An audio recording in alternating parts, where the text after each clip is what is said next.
Paramashivoham. Om Nithyananda Paramashivoham. Om Nithyananda Paramashivoham. Mahamahavagya, spiritual lullaby for samadhi, and Suprabhatam, wake up call, wake up song for Paramashiva. This Mahamahavagya is spiritual lullaby for you to fall into samadhi. Suprabhatam, wake up song for Paramashiva to wake up in you. Just remember this one powerful cognition. This Mahamahavagya puts me in samadhi. This is spiritual lullaby for samadhi, and Suprabhatam, wake up song for Paramashiva in me. For Paramashiva to manifest. With this one spiritual powerful cognition, chant this Mahamahavagya.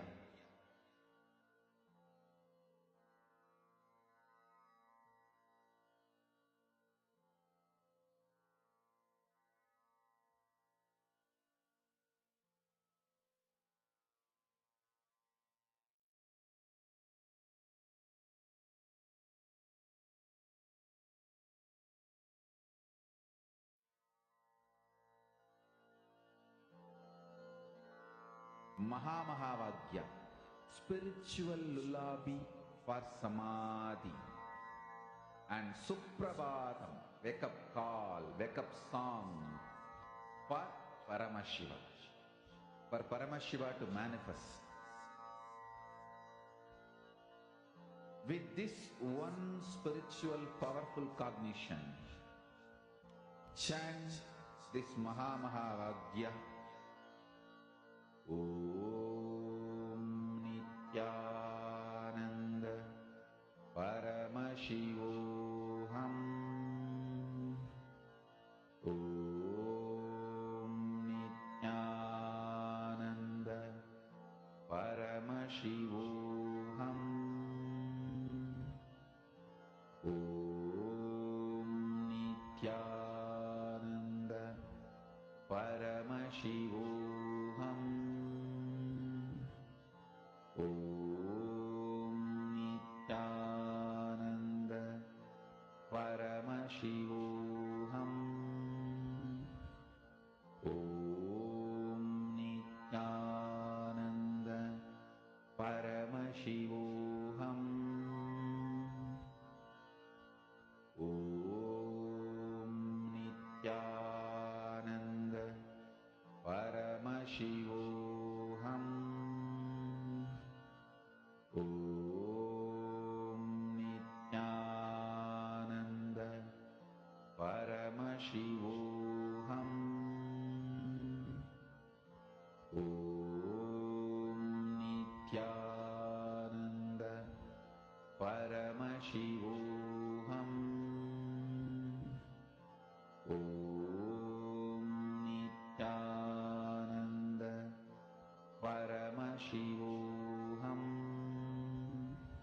Om Nithyananda Paramashivoham.